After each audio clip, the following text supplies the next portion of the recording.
வந்துட்டேன். ஆனா இதை எப்படி ஆரம்பிக்கிறதுன்னு தெரியல. ஏன்னா இப்படிலாம் பேசி எனக்கு பழக்கம் இல்லைல்ல.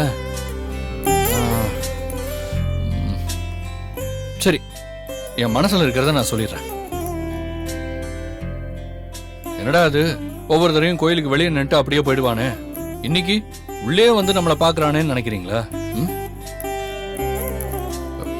புனிதாவும் சரி, என் தங்கச்சியும் சரி, 2 பேரும் அடிக்கடி கோயிலுக்கு வரும்போதெல்லாம் என்னடா அது இந்த காலத்திலயும் இப்படி சாமி சாமின்னு இருக்காங்களேன்னு நினைச்சிருக்கேன்.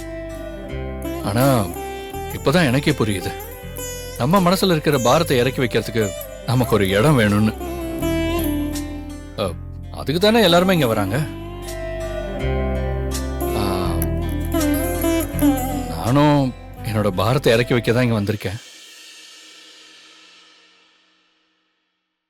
கொஞ்ச நாளா என் மனசுல இருக்கிற ஒரு விஷயத்த உங்ககிட்ட சொல்லணும்.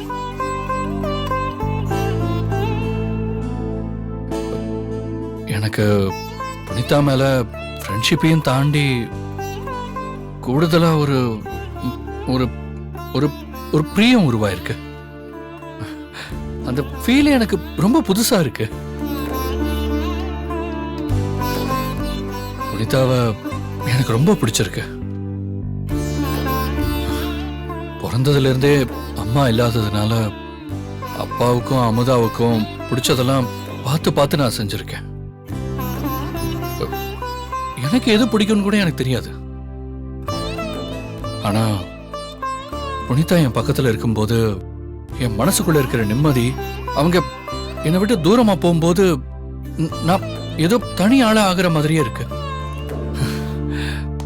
இதெல்லாமே எனக்கு புதுசா இருக்கு.